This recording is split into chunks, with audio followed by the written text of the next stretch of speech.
2 Timóteo capítulo 4, versículos 7 e 8.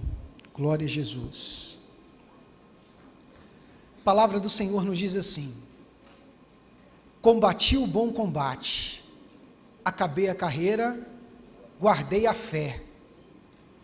Desde agora a coroa da justiça me está guardada, a qual o Senhor, justo juiz, me dará naquele dia, não somente a mim, mas também a todos os que amarem a sua vinda. Se na primeira exposição eu trouxe para vocês um cântico de Moisés, declarando que em Deus não há injustiça, eu trago aqui como base para a nossa aula, para a nossa reflexão, uma declaração do apóstolo Paulo no final de sua vida, quando ele escreve o último texto, que a gente tem reconhecido como texto inspirado, como texto canônico, que é a segunda carta de Timóteo.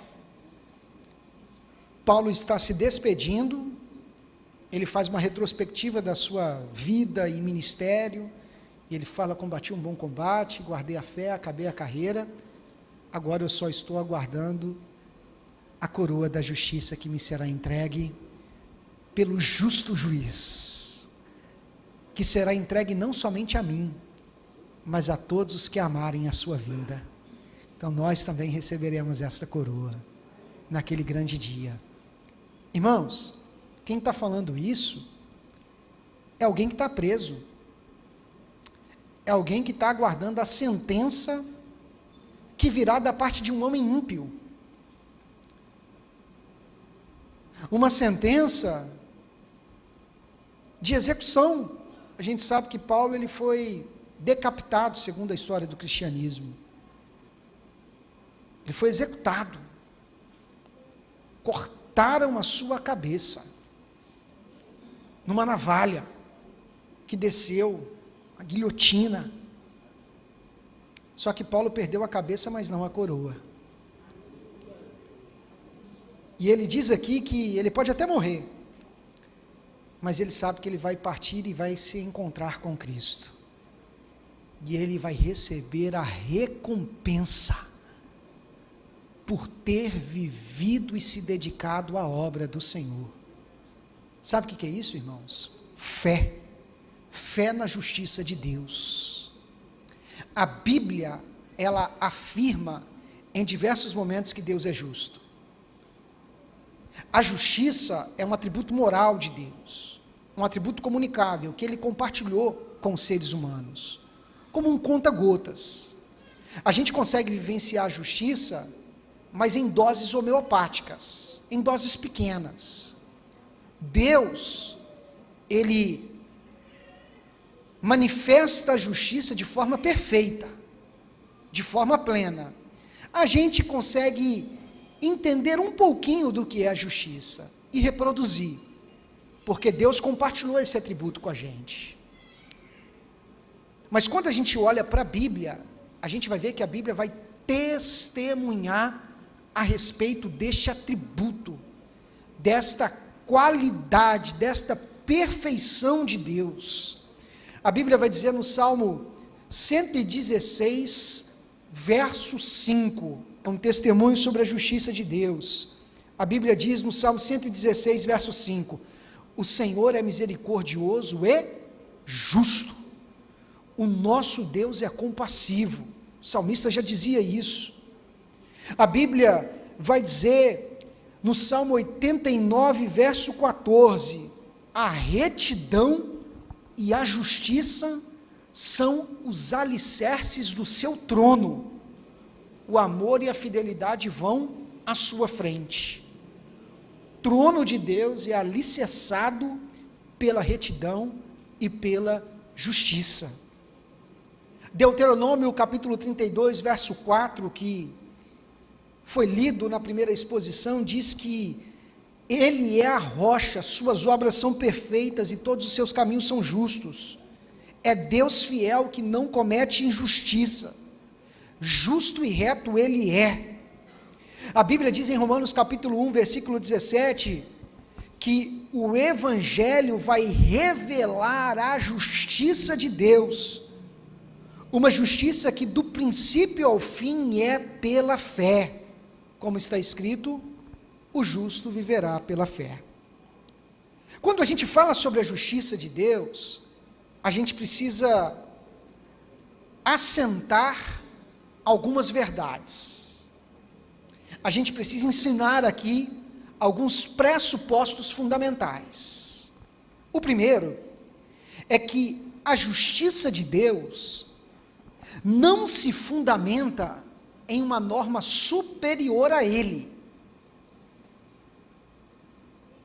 Porque nós experimentamos a justiça e cumprimos aquilo que aparentemente é justo, baseado em normas que nos regem. Existe tanto a norma bíblica, quanto as normas jurídicas, as normas penais, e a gente vai ter um senso de justiça. Mas quando a gente fala da justiça de Deus, essa justiça não está fundamentada em uma norma superior a Ele, mas está fundamentada no seu próprio ser. Tem um texto da Bíblia que diz assim, que Deus não pode negar a si mesmo. Deus não pode ser injusto, porque Ele é essencialmente justo. Ainda que nós sejamos infiéis, a Bíblia diz que Ele permanece fiel, porque Ele não pode negar a si mesmo. Então Deus é justo, Deus é santo, Deus é compassivo, Deus é um Deus de amor, e todos esses atributos, eles emanam do próprio ser de Deus. Ele jamais será aquilo que Ele não é. Em outras palavras, Ele jamais pratica injustiça, porque o seu ser é constituído de justiça. Outro pressuposto fundamental para a gente tentar entender a justiça de Deus, é entender que os atributos de Deus, eles não devem ser olhados de modo separado. Eles não devem ser olhados, observados de modo separado. Porque quando a gente vai estudar o ser de Deus, nós somos didáticos, nós somos organizados, a gente vai pensando os atributos, né? O amor, a justiça, a misericórdia. A característica do amor é essa, a característica da justiça é essa. E quando a gente observa os atributos de Deus de modo separado, aparentemente, eles parecem entrar em conflito. Aparentemente. Porque a gente começa a olhar esses atributos de modo separado. Só que a proposta que eu trago para vocês nesta noite, não é observar os atributos de Deus de modo separado. Vou fazer uma metáfora aqui. Eu disse para vocês, na primeira exposição, que Deus, Ele é uma unidade, indivisível. A Trindade vai dizer que Deus é uma unidade existente em 3 pessoas que são distintas, mas não separadas. Deus o Pai, Deus o Filho e Deus Espírito Santo. A gente não diz que os 3 são 3 deuses, porque senão a gente cairia no triteísmo. A gente diz que os 3 são um Deus. Isso quer dizer que Jesus, Ele tem 100% da divindade. Deus Pai tem 100% da divindade. Porque se a gente dividisse a Trindade, se a gente separasse as pessoas, a gente diria que Jesus teria 1/3 da divindade Deus Pai teria 1/3 e Deus Espírito Santo 1/3. Mas não é assim. A Bíblia vai dizer que Jesus tem toda a plenitude da divindade. Toda a plenitude. Na história do cristianismo, quando a gente foi debater a questão da cristologia, as pessoas tinham dificuldade de entender a questão da humanidade de Jesus, da divindade de Jesus. Foram feitos concílios ao longo da história da igreja que se posicionaram dizendo que Jesus é 100% humano e 100% divino. Porque se a gente dissesse que ele era metade humano e metade divino, a gente diria que ele era 50% homem e 50% Deus, ou seja, ele não seria nem homem nem Deus. Percebam como, quando a gente começa a separar, a gente vai destituindo a verdadeira natureza do ser de Deus, da Trindade, de Jesus. Então, quando a gente olha para a Trindade, a gente precisa enxergar como um todo. Deus é uma unidade existente em 3 pessoas, distintas, mas não separadas. Por isso, Deus é simples e Deus é indivisível.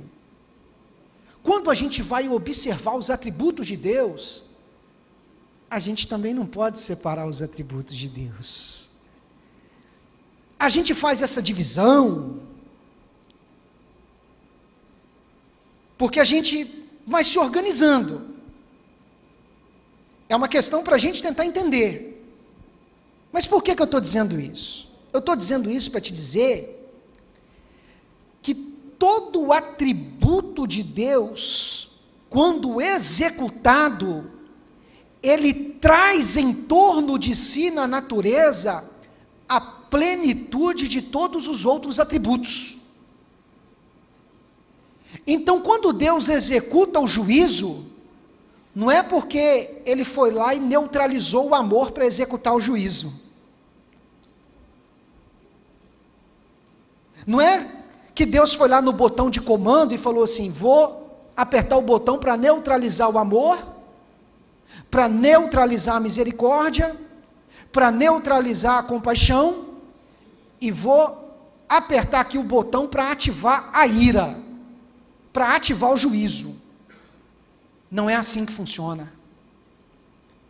Os atributos de Deus devem ser olhados como um todo. Então, toda vez que Deus executa o seu juízo, Ele está executando o seu juízo na plenitude do seu amor, na plenitude da sua compaixão, na plenitude da sua misericórdia, na plenitude da sua perfeição, na plenitude da sua infinitude, porque todos os atributos, eles emanam do próprio ser de Deus, e o ser de Deus é simples, é indivisível, não tem divisões. Quando a gente entende isso, a gente não passa a colocar um atributo como se fosse adversário de outro atributo. A misericórdia não vai entrar em conflito com o juízo, porque quando Deus derrama a sua misericórdia, Ele não está praticando a impunidade com quem merecia o seu juízo. Ele é perfeito na administração dos seus atributos, e a gente precisa confiar no caráter de Deus. Quando a gente fala de justiça, a gente precisa então entender que a justiça de Deus é perfeita, que a justiça de Deus é soberana, que a justiça de Deus é infinita, que a justiça de Deus é santa, que a justiça de Deus é amorosa, que a justiça de Deus é misericordiosa, que a justiça de Deus traz todos os outros atributos que distinguem e definem o ser de Deus. E isso é um ato de fé, irmãos. A teologia sempre vai exigir a fé do cristão. Para se aproximar de Deus, é sempre um ato de fé. Para acreditar na justiça de Deus, é sempre um ato de fé. É por isso que a Bíblia diz que o justo viverá pela fé.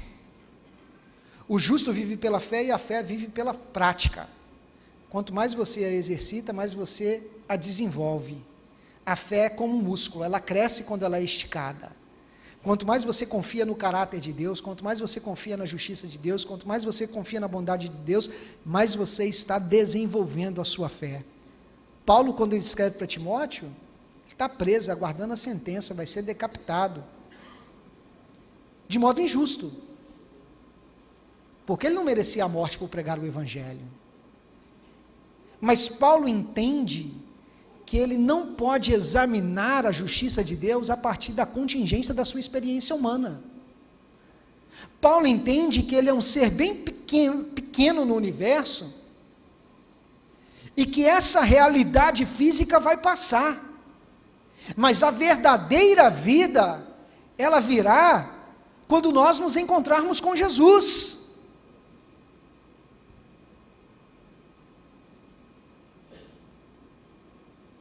Eu sempre sou questionado a respeito da justiça de Deus.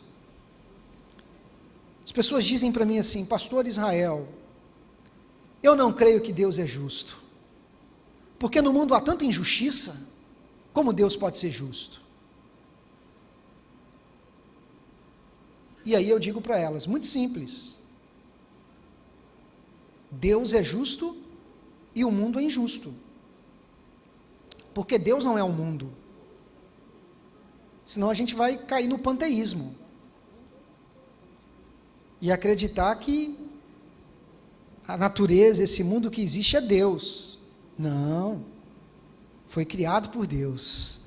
Mas Ele está acima de tudo isso.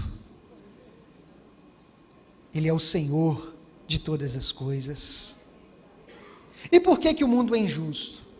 Porque o mundo é constituído de seres humanos, falíveis, errantes, que receberam o livre-arbítrio de Deus e tomaram as decisões erradas, e como consequência dessa decisão errada, nós introduzimos o pecado no mundo, e o pecado gera morte, o pecado gera confusão, o pecado gera inimizade com Deus, o pecado gera separação entre nós, seres humanos, por causa do nosso egoísmo, por causa das nossas próprias inimizades, por causa dos nossos próprios defeitos. Então a injustiça que opera no mundo não é um resultado de um caráter distorcido de Deus. Ele é perfeito, Ele é santo, nós não. E nós praticamos injustiças. Nós cometemos erros. Por isso, chega a ser um contrassenso, um ser humano cheio de erros e falhas, olhar para o céu e dizer que Deus é injusto, por causa de uma experiência passageira e circunstancial. A gente não tem noção do todo. Às vezes Deus diz não, e você está achando que Deus está sendo injusto contigo, quando na verdade Deus está demonstrando amor, através do não. Você está achando que Deus está te punindo, mas na verdade Ele está te livrando. Mas você não tem essa visão do todo, porque a nossa visão é limitada. Pense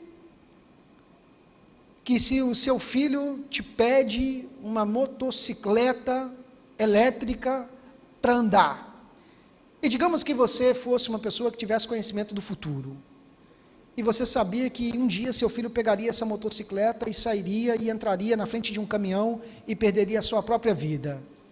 Ele quer muito a motocicleta. E ele vai te pedir: pai, mãe, me dá a motocicleta. Você daria como pai? Como mãe? Sabendo que ele vai se precipitar e vai ser atropelado por um caminhão? Mas ele vai chorar, ele vai insistir, ele vai orar, ele vai te procurar e vai falar: pai, eu quero tanto, você não me ama então, porque todos os meus amigos têm, mas você não me dá. Você não vai dar a motocicleta porque você não tem dinheiro. Você até tem dinheiro, você até tem condições, mas na verdade o fato de você não dar é um ato de amor. Seu filho não vai entender, mas você sabe. Isso é uma metáfora, irmãos. O tempo todo a gente vive essa realidade. A gente quer uma coisa, a gente clama a Deus, e Deus diz não, e a gente não sabe, mas aquilo na verdade está sendo uma bênção para as nossas vidas, mas a gente não sabe. Em 2011 eu fiz um concurso para taquigrafista parlamentar apanhador, para trabalhar nas assembleias legislativas registrando o discurso de deputado e senador. Eu sei que o nome é bem complicado, se você entrar na internet e pesquisar, você vai ver que a taquigrafia parece japonês, é a escrita mais veloz do mundo, você registra sinais, e depois você traduz. Em 2011, eu estudei para fazer esse concurso. Irmãos, eu estudei. Sabe o que é estudar? Coloca um pouquinho mais. Multiplica por 2. Você vai chegar mais ou menos em como eu estudei. Eu estudei bastante. Eu fui aprovado, fui sendo aprovado em todas as etapas, eram várias fases, eu orava, eu pedia a Deus para passar. Na última etapa, a minha colocação, eu estava em segundo lugar, eram 8 vagas. Na última etapa eu fui eliminado. E eu não passei. Em 2011, era tudo que eu queria. Eu pedia a Deus. Eu orava. Em 2015 eu fiz um concurso para capelão da Marinha. Uma vaga no Brasil inteiro e eu passei. Se eu fosse trabalhar como taquigrafista parlamentar apanhador, eu ficaria o dia inteiro escrevendo discurso de mentiroso. Tá, tudo bem, tem gente que fala a verdade, mas você sabe que a maioria... Um trabalho cansativo, escrevendo, 8 horas por dia, de terno e gravata, sentado, pessoal discursando ali, você registrando numa velocidade gigantesca. Conversei com alguns taquigrafistas, a mão realmente cansa, é um trabalho dispendioso, você não tem um minuto para pensar na vida, porque às vezes a velocidade é de 120 ppm, 120 palavras por minuto, você tem que estar ali registrando tudo. Em 2015 eu passei num concurso para ganhar muito mais, para ser um pastor dos militares, para pregar a palavra de Deus, para ouvir, para aconselhar, para cumprir o meu ministério. Aí eu imagino Deus no trono, em 2011 eu orando, pedindo a Deus, e Deus falou, meu filho, eu vou dizer não, você vai sofrer, você vai ficar meio decepcionado, você vai ficar meio triste durante algumas semanas, vai doer, vai ser difícil assimilar o golpe, mas fica tranquilo que eu sou justo. O que é teu está guardado, e na hora certa eu vou te abençoar. Foi assim com Abacuque, irmãos. Abacuque olhou para o mundo dele, achou que estava um caos, injustiça, violência. Abacuque olhou e disse, Senhor, até quando? Até quando? Porque a gente tem que ter cuidado também. Às vezes a gente confunde a longanimidade de Deus com a impunidade. A gente vê a maldade prosperando e parece que Deus não está fazendo nada. Deus é longânimo. Ele vai estendendo a misericórdia. Ele vai estendendo a misericórdia, dando possibilidades para que aquela pessoa possa se arrepender. O que seríamos de nós se não fosse a misericórdia de Deus, irmãos?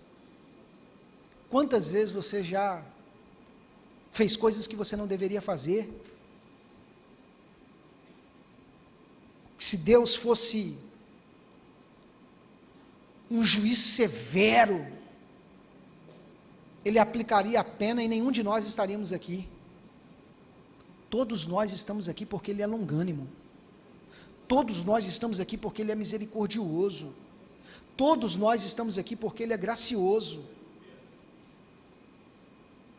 O nosso problema é que para nós a gente quer o perdão. para os outros a execução, para nós a misericórdia, para os outros a punição. Os nossos pecados são sempre diminuídos, não, isso daí é apenas uma falha. Agora os outros, isso é um absurdo, merece ser crucificado, nunca mais tem que pregar, tem que ser destituído dos cargos, não pode nem entrar na igreja, tem que pegar a carteirinha de crente. A gente é carrasco. Isso só mostra o quanto a nossa justiça é imperfeita, porque a nossa justiça é parcial. Deus não, a justiça dele é perfeita. A justiça de Deus não é cega. Lembram que eu falei que a gente precisa olhar a justiça com uma visão do todo? Deus é onisciente, irmãos. Então, quando ele vai executar a justiça dele, ele já sabe de tudo. Ele conhece tudo profundamente. O termo justiça cega é quando alguém aplica um juízo sem saber de uma determinada informação que poderia livrar ou executar a pessoa. E às vezes comete-se o erro pela falta de informação ou pelo desconhecimento. A nossa justiça às vezes é cega, mas a justiça de Deus não, porque Ele é onisciente, Ele é onipotente, Ele é onipresente, sabe de todas as coisas. Então a gente precisa confiar na justiça de Deus. Aí Abacuque ele ora e diz: Senhor, até quando? Maldade está prosperando, ninguém mais tem temor pelo teu nome, o judiciário está corrompido, os sacerdotes também se corromperam. Até quando, Senhor? O Senhor vai ver a maldade prosperar sobre a terra e não vai fazer nada. Aí Deus olha para Abacuque e fala assim: Abacuque, você está achando que eu estou parado com as mãos cruzadas, mas eu já estou mobilizando situações. Fica tranquilo que eu já estou trazendo o juízo para Judá. Eu estou movimentando os caldeus, e eles vão descer e vão invadir Jerusalém para subjugar Judá. Aí Abacuque olha e fala: não, Senhor, a gente é ruim, Senhor, mas eles são piores do que a gente. Como que o Senhor vai usar uma maldade maior para punir uma maldade menor? Porque nós estamos errados, mas eles estão mais errados ainda do que a gente, porque eles são idólatras. Como que o Senhor vai usar uma maldade maior para punir uma maldade menor? Sabe o que Abacuque fez? Abacuque fez o que a gente faz: tentar examinar Deus e enquadrar Deus a partir da nossa compreensão limitada. Aí Deus disse assim: Abacuque, fica tranquilo, eu estou permitindo que eles venham subjugar Judá, para que o juízo seja derramado sobre a nação de Judá. Aí Abacuque disse assim: mas os ímpios vão prosperar, Senhor? Porque eles estão errados. Aí o Senhor disse para Abacuque: fica tranquilo, porque na hora certa, eles também receberão o juízo. Confia no meu caráter, que a minha justiça é perfeita.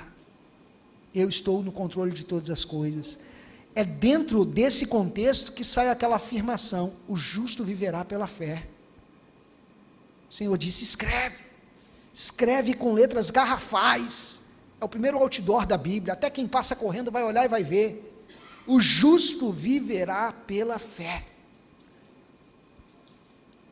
Confiar no caráter de Deus. Quando Deus diz não, confia. Quando Deus te disciplina, confia. Quando você recebe o juízo de Deus, confia. Quando aparentemente a maldade está prosperando e as coisas não se resolvem a partir do seu senso de justiça, confia no Senhor, porque Ele está no controle de todas as coisas. E o que Abacuque fez? Abacuque entendeu plenamente a ação de Deus? Não. Abacuque não entendeu. Mas Abacuque resolveu confiar. E ele declara isso: ainda que a figueira não floresça, que nos currais não hajam vacas, que nos celeiros não hajam mantimentos, o produto da oliveira venha a faltar, mas eu me alegrarei no Senhor e exultarei no Deus da minha salvação.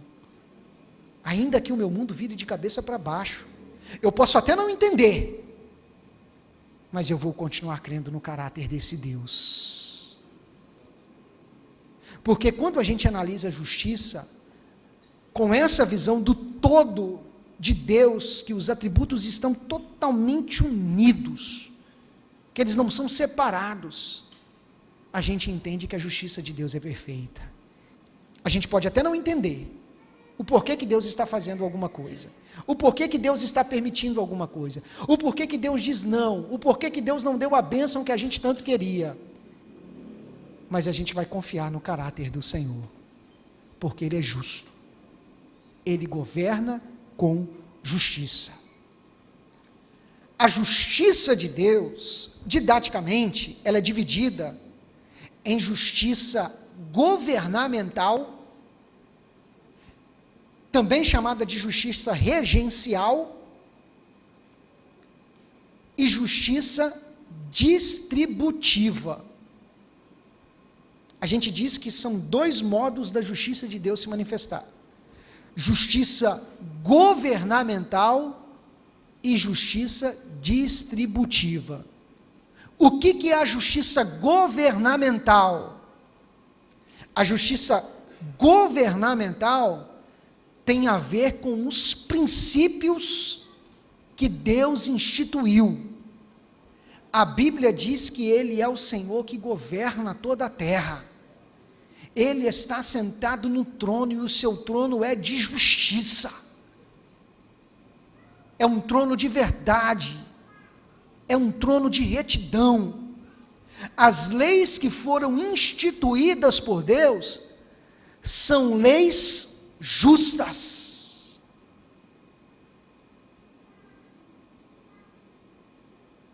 Porque a justiça de Deus, ela é uma justiça governamental. Pastor Israel, eu acho injusto Deus condenar uma pessoa no inferno por toda a eternidade, por causa de 25 anos que ela viveu durante a sua passagem rápida nessa terra. Deus está punindo durante toda a eternidade algo que a pessoa fez durante 30 anos, durante 40 anos, durante 50 anos. E aí a gente vai cometendo os nossos equívocos, porque a gente começa a questionar as legislações de Deus. Não podemos cometer esse erro.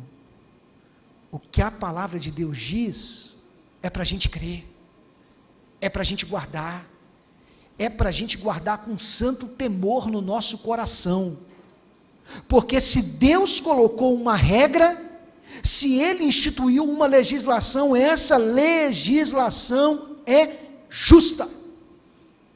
E Paulo vai falar sobre isso no sermão do Areópago, que Deus é perfeito em tudo que faz, e Ele não leva em conta o tempo da ignorância. Deus não vai punir ninguém por um conhecimento que aquela pessoa não obteve, porque Ele é justo. Ele é justo tanto nas confecções das legislações, quanto na aplicação do seu juízo para as pessoas que observaram ou não as suas legislações. Então a gente precisa crer na justiça de Deus. A gente precisa crer que a palavra de Deus é perfeita, que a palavra de Deus é santa, que o que a Bíblia diz, o que a Bíblia afirma, o que a Bíblia expressa, é algo que o próprio Deus instituiu. E a gente precisa acreditar nisso e não questionar. Eu me lembro que quando eu estudava no IBAD, o pastor João Colenda Lemos, ele ensinava, pastor, para os seminaristas, e ele dizia: olha, quando vocês assumirem uma igreja, assim que vocês chegarem na igreja, primeiro conquistem as pessoas, não tenta mudar as coisas não. Chega lá, conquista os irmãos, entenda o porquê que cada coisa está no lugar, Às vezes você pode chegar numa igreja que vai ter uma cadeira bem no meio do corredor da igreja, que olhando aquilo dali não tem razão para isso, mas ela está ali por um motivo. Então, antes de fazer alguma coisa, entenda o funcionamento das coisas, o porquê que as coisas estão onde estão e qual o propósito que elas cumprem. Uma lição básica para o ministério. Como isso ajudou a minha vida, tanto na capelania, nas igrejas nas quais eu tive a oportunidade de trabalhar, entender o funcionamento das coisas. Se nós, seres humanos, colocamos um púlpito aqui por um propósito, regulamos o som por um propósito, colocamos uma tela por um propósito, marcamos o horário do culto por um propósito, definimos questões do dia a dia por um propósito, você acha que Deus não vai determinar as suas leis e confeccionar as suas legislações por um propósito que seja claro, justo e santo? Deus também tem os seus propósitos, e a sua justiça governamental é perfeita. As legislações instituídas por Deus são perfeitas. Só que hoje a gente vive num período onde as pessoas estão questionando a palavra de Deus. As pessoas estão vivendo uma verdadeira inversão de valores, questionando a legislação de Deus.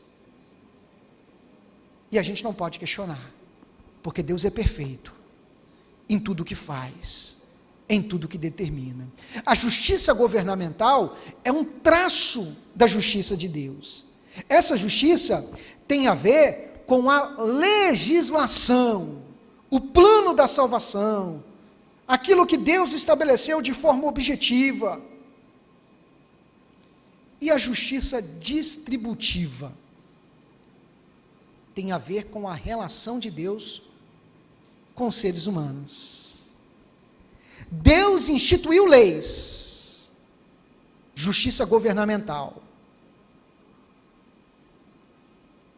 Na justiça distributiva, Deus vai manifestar a sua justiça a partir da forma como você se posicionou diante da legislação de Deus. Por isso a gente diz que a justiça distributiva, ela se desenvolve de dois modos. Ela se desenvolve através da justiça remunerativa, que é a recompensa, e da justiça retributiva, que é o castigo, que é a disciplina. Tem gente que não gosta muito de falar da justiça retributiva, do castigo, da disciplina, só querem destacar e dar ênfase à justiça remunerativa, da recompensa. O texto que foi lido no início dessa aula, em 2 Timóteo capítulo 4, quando Paulo está dizendo: combati o bom combate, acabei a carreira, guardei a fé, agora só estou aguardando a coroa da justiça que me será entregue pelo justo juiz. Paulo está falando de qual justiça? Justiça remunerativa. O que essa justiça assegura para o cristão? Que Deus recompensará aqueles que foram fiéis, aqueles que cumpriram a palavra, aqueles que amaram ao Senhor, aqueles que guardaram os seus mandamentos, aqueles que serviram a Deus com devoção, aqueles que serviram a Deus com coração. Deus recompensará cada trabalho que foi feito em nome de Jesus, cada ação social que foi desenvolvida em nome de Jesus, cada esforço que você fez para a obra de Deus, cada vez que você liberou mão dos seus próprios desejos para servir a causa de Cristo. Eu quero te dizer que Deus recompensará, porque Ele é justo.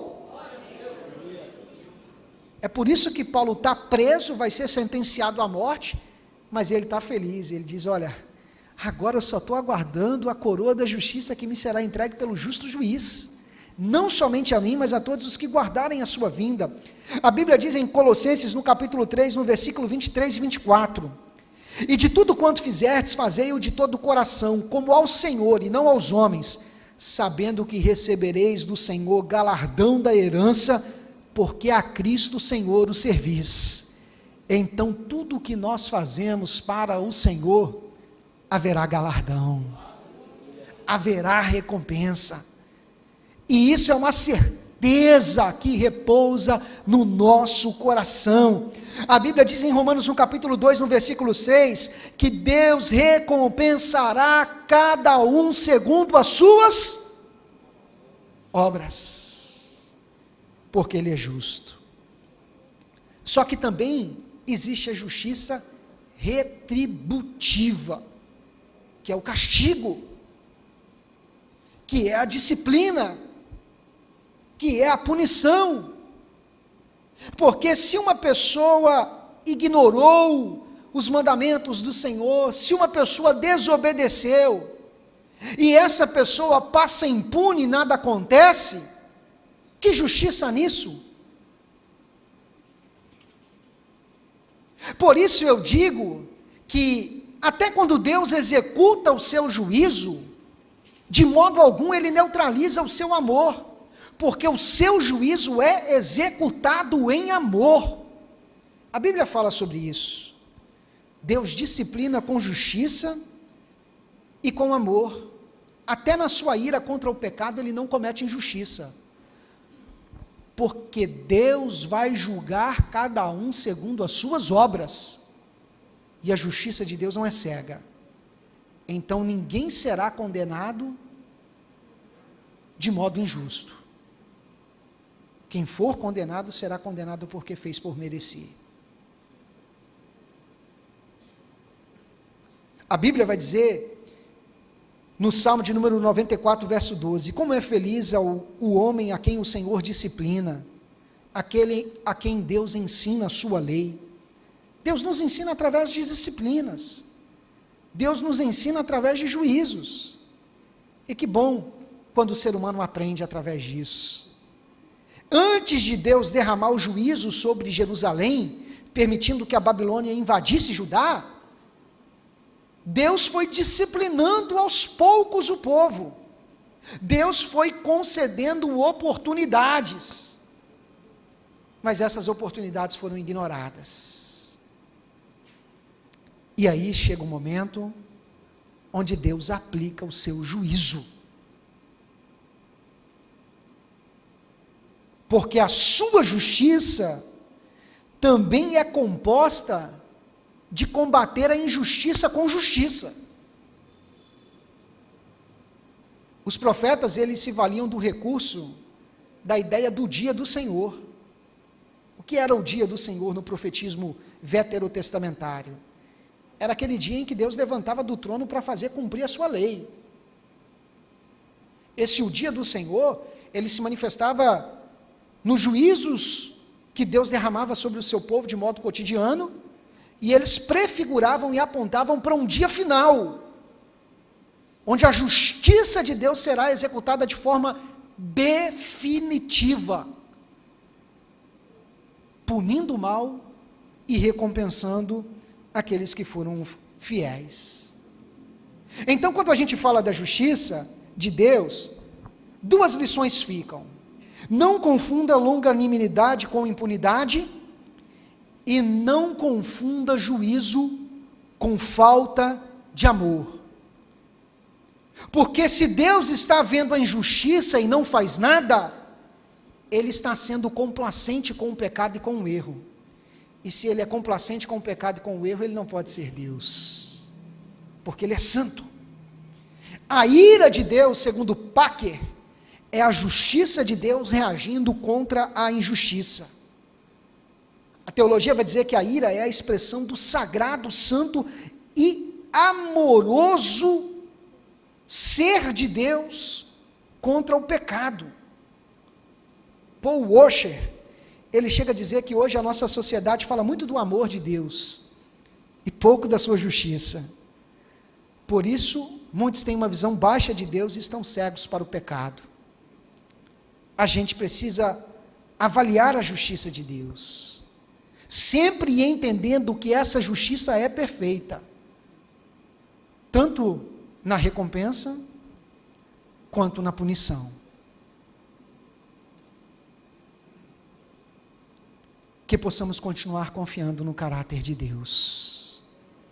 E como Paulo, que possamos continuar acreditando que o justo juiz um dia nos recompensará por tudo aquilo que nós fizemos para a glória de Deus. Por isso eu digo, irmãos, vale a pena cada esforço, vale a pena cada lágrima, vale a pena cada dedicação. Fique firme no propósito, não saia da posição, continue se dedicando ao Senhor, como foi lido aqui em Colossenses no capítulo 3, porque tudo o que nós fazemos, nós não fazemos para os homens, mas fazemos para o Senhor, não fazemos para o pastor, não fazemos para o líder do departamento, não fazemos para alguém que está vendo, mas fazemos para o Senhor. Então sejamos bons, sejamos misericordiosos, sejamos dedicados em tudo o que fizermos, vamos oferecer o nosso melhor, a excelência do nosso trabalho, porque um dia nós seremos galardoados e recompensados por Deus. Que Deus nos abençoe, em nome de Jesus.